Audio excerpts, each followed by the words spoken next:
সাবধান, যারা ব্যবসা করেন, আপনার বাড়িতে যুবতী স্ত্রী, যুবতী মেয়ে, যুবতী ভাইজি, যুবতী বোন থাকলে ভিন ধর্মের কোনো ছেলেকে বাড়িতে ভাত নিতেও পাঠাবেন না। ঠিক, ভাত নিতেও পাঠাবেন না। আজকে আপনার মেয়ে ভাত দেবে, ওই টিফিনকারী বাটি দরবার যাবে, 3 দিনের দিন হাতে একটা টিপ মারবে, 4 দিনের দিন নাম্বার দেবে, 5 দিনের দিন হ্যালো হ্যালো হ্যালো, এই যে জম্বের যাওয়া চলিয়ে গেল চলিয়ে গেল। আমার দুঃখ হয় এই সনাতন জাতির ছেলে মেয়ে কি না পেয়ে এরা ধর্মান্তরিত হয়ে যায়। মাঝে মাঝেই ফেসবুকে আপনাদের এই অঞ্চলে এই যে কয়েকদিন আগে একটা ঘটনা, কোটালীপাড়ায় এই সনাতনী জাতি এত বড় দুর্বল পার্টি হয়েছে কেন, কাপুরুষ হয়েছে কেন? কত বড় কাপুরুষ দেখলাম ফেসবুকে, ওর বাবা বসে রয়েছে, ওর মা বসে রয়েছে, মেয়েটার ছেলেটা হাত ধরা নিয়ে যাচ্ছে, ওখানে ভিন ধর্ম লোক আরো আসছে। ঘরে ঢোকার সাহস পেল কি করে? বটিতে কুপিয়ে হাত কেটে ফেলে দিতে হবে। আমার ঘরের নারীকে হাত ধরার সাহস কে পাবে? আমার ঘরের নারীকে হাত ধরে টেনে নেওয়ার আগে আমার মৃত্যু হবে না, ওর হাত কেটে বের করে রেখে দিতে হবে। এত বড় সাহস কোথা থেকে পায়? এটা ওই মেয়ের দোষ না, ওই ছেলের দোষ না, ওটা মেন গাধা হচ্ছে ওর মা বাবা। ছেলে মেয়ে জন্ম দিতে পারো, তার কর্ম শিখাতে পারবে না তো জন্ম দাও কেন? যে সনাতন ধর্মে জন্মগ্রহণ করে তার সন্তানকে সনাতনী আচরণ শিক্ষা না দিতে পারে, তার সন্তান জন্ম দেওয়ার শ্রীগাল কুকুরের সন্তান জন্ম দেওয়া একই হয়। সন্তান জন্ম দিতে হলে আগে সনাতনী আচরণ শিক্ষা দিতে হবে, গর্ভ থেকে শুরু করতে হবে। আপনার সন্তানকে গর্ভ থেকে সনাতনী আচরণ শিক্ষা দিতে হবে। যদি এটা না পারেন, আপনার সন্তান জন্ম দেওয়ার দরকার নেই, জন্ম দেবেন না। সরকার অনেক পদ্ধতি বের করছে, ইনজেকশন বের করেছে, ওইগুলো নারী পুরুষ সবগুলো ব্যবহার করবেন যদি সন্তান মানুষ না তৈরি করতে পারেন। গর্ভ থেকে সন্তানকে শিক্ষা দিতে হবে। গর্ভ থেকে কি? সনাতনী আচরণ। সনাতনী নারীরা আজকাল সনাতনী শিক্ষা ভুলে গেছে। গর্ভে সন্তান আসার সাথে সাথে গীতা ভাগবত শ্রবণ করতে হবে। যে শিক্ষিত মা তার অধ্যয়ন করতে হবে। শিক্ষিত বাবা হলে তার প্রতিদিন তার স্ত্রীর কাছে বসে হরিকথা বলতে হবে। মাংস খাওয়া বন্ধ করান, স্বাদ ভক্ষণে মৎস্য দেওয়া বন্ধ করুন। এই এখন উঠানামা কেন? এখন একটা মা উঠবে না, আর এখন ব্রেনটা একটু অন্যরকম আছে। হরি কথা বলবো পরে, আগে এইগুলো না বলে ছাড়বো না। কি কষ্ট পাচ্ছেন নাকি? সাধুর আবার ভাবেন নাকি যে গোসাই এ কথা বলে কেন? এটা গর্ভ থেকে শুরু করবেন সনাতনী আচরণ শিক্ষা, না হলে এই ভাগবত দিয়ে লাভ নেই, নাম দিয়ে কোনো লাভ নেই। যে বাড়িতে নাম হচ্ছে, এই বাড়ি যদি মুরগি পোষা হয়, এই বাড়ি যদি বিবাহতে পশু হত্যা হয়, এই বাড়িতে নামযজ্ঞ দেওয়া না দেওয়া সমান কথা। যে বাড়িতে মহানাম পবিত্র হবে, এই বাড়িতে কোনো বিবাহতে কোনো পশু হত্যা করা বৈধ নয়, কারণ এটা বৃন্দাবন ধাম। আর এই বৃন্দাবনে পশু হত্যা করা মানে কি আপনার অপরাধ টেনে আনা। রাগ করবে না, অসীমবাবু যেন আবার কিছু ভাবে না, আর ভাবলেও কিছু করবার নাই, নয় আগামীতে নিমন্ত্রণও করবে না। তাতে কি হয়েছে? যে সময় এই গ্রামে আসি নেই তখন ভাত জোটে নাই। তো সত্যি কথা বলতে কি ভয় পাবো নাকি? গান বেরিয়ে আইসি তাইতে কি ভয় পাবো নাকি? তো এই জন্য সত্যি কথা বলে দেবো, সাবধান। সনাতনী আচরণ শিক্ষা দিতে হবে আপনার প্রত্যেকটা ছেলে মেয়েকে, না হলে ওই রকম অবস্থা হবে। আর সনাতনী ছেলে মেয়েদের সাহস রাখতে হবে। আমার ঘরের ভিতর ভিন জাতি একজন ভালোবাসায় আসতে পারে, কোনো আপত্তি নাই। আমার মেয়েকে আমার স্ত্রীর গায়ে হাত দেওয়ার মতো যোগ্যতা কার আছে? হাতটা কেটে রেখে দিতে হবে, হাতের কাছে যা পাবে। এই শক্তি এবং এই সাহস নিয়ে পথ চলবে। হে মায়েরা, একটা কথা জেনে রাখবে, নিজের সম্মানকে, নিজেকে অস্তিত্ব রক্ষা করতে হলে অস্ত্র হাতে নিতে হলেও নিতে হবে, দা বটি যা আছে তাই হাতে নেবে, কারণ তবু নিজের সম্মান রক্ষা করতে হবে। আপনাদেরও দোষ আছে, রাস্তাঘাটে আপনারা বেপরোয়া হয়ে বেড়াবেন না।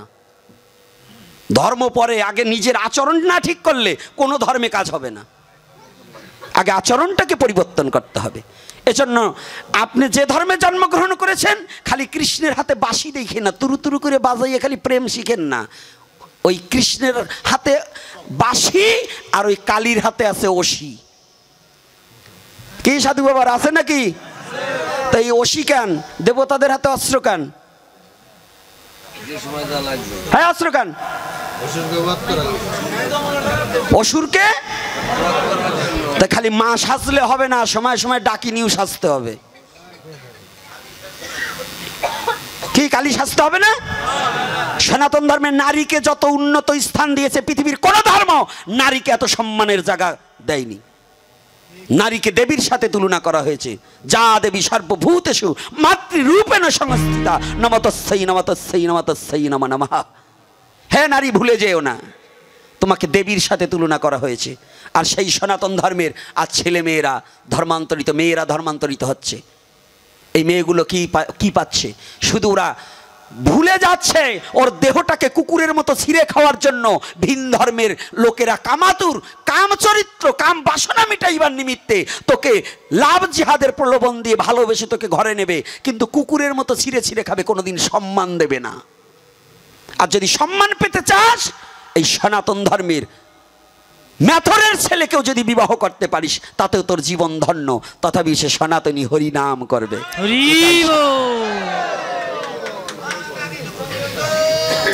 তবু সে সনাতনী। আমি হরি কথাকে বিশ্রাম রেখে এই কথা বলে নিচ্ছি। এজন্য প্রত্যেকটা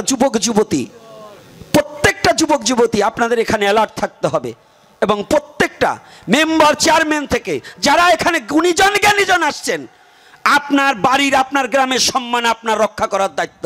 এইটা যদি আপনারা না পারেন তাহলে আপনারা শাঁখা সিঁদুর পরে হিজড়া হয়ে করতে হবে। যদি নিজের জাতিকে রক্ষা না করতে শিখেন তাহলে আপনি কি মানুষ হয়েছেন? নিজের জাতিকে রক্ষা করবার জন্য এগিয়ে আসতে হবে। তবে কোনো ধর্মের নিন্দা মন্দ করা যাবে না। আমরা কাউকে নিন্দা, আমাদের সনাতন ধর্ম কাউকে নিন্দা শিখায়নি, এটা আমাদের কোনো শিক্ষণীয় বিষয়বস্তু নয়। সনাতন একটা পবিত্র ধর্ম, যে ধর্মে কাউকে নিন্দা করা শিক্ষা দেয় না। পরিষ্কার কথা। আর কৃষ্ণ প্রেমের এই কথাটা বলার আগে এটা বলে নিলাম। এটা বললাম কেন? আমার জন্য না। আমার জন্য বলেছি? এটা কার জন্য? আমার জাতির জন্য, আমার সমাজের জন্য, আমার ধর্মের জন্য। কেঁদে কোনো লাভ নেই। আপনি এখানে কৃষ্ণ বলে গড়াগড়ি দেবেন, আপনার মেয়ে ভিন ধর্ম গ্রহণ করবে, অন্য ছেলের সাথে চলে যাবে, আপনার এই কেঁদে কোনো লাভ হবে না। ওই কান্নাকাটি বন্ধ করে আগে নিজের ঘর সামলাতে হবে। যে নারী এখানে এসে কোলাকুলি দেন, নিজের স্বামীরে প্রণাম করতে জানেন না, উনি ভাগবতে আসবেন না। যে ছেলে তার মা বাবাকে প্রণাম করতে পারেন না, আমাকে প্রণাম করবার আসেন, জীবনে আমাকে প্রণাম করবেন না। কারণ তোমার মা বাবাকেই প্রণাম করতে শেখোনি। তুমি যদি তোমার পিতার প্রতি শ্রদ্ধা না করতে পারো, তুমি একজন বৈষ্ণবের প্রতি কি করে শ্রদ্ধা করবে? অর্থাৎ তোমার গোড়াই গলত। রাধে রাধে। কি কষ্ট পাচ্ছেন মা? নাকি এবার বকাবকি করবেন? আর বকলেও আমি শুনবো না। এইদিকে তাকাও মা, এখন আর ওই মোবাইলের দিকে, ওই দিক নিচের দিক তাকাবা না, এখন আমার দিক তাকাবা। এখন আমার দিক তাকাইতে হবে। এখন যে কথাগুলো বলছি ভাগবতকে এক জায়গায় ভগবানের লীলাকে বিশ্রাম দিয়ে আমি বলছি। কেন? ওখানে দাঁড় করিয়ে রেখে আমি বলছি এটা আমার আগে দরকার। এইটাকে যদি রক্ষা না করতে পারি তাহলে এই কৃষ্ণ কথা শুনবে কে আর করবে কে? কে করবে? আগে এটার প্রয়োজন। আগে আমার জাতির ভুলগুলাকে সংশোধন করতে হবে। সাবধান, যারা ব্যবসা করেন, আপনার বাড়িতে যুবতী স্ত্রী, যুবতী মেয়ে, যুবতী ভাইজি, যুবতী বোন থাকলে ভিন ধর্মের কোনো ছেলেকে বাড়িতে ভাত নিতেও পাঠাবেন না। ভাত নিতেও পাঠাবেন না।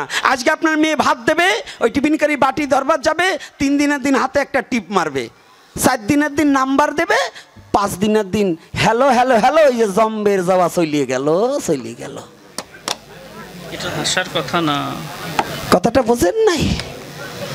এর স্যার বাংলা আমি বলতে পারবো না। এতেও যদি এই চামড়া মোটা জাতের বোধ না হয়, তা আর এ জন্মে আর হবে না।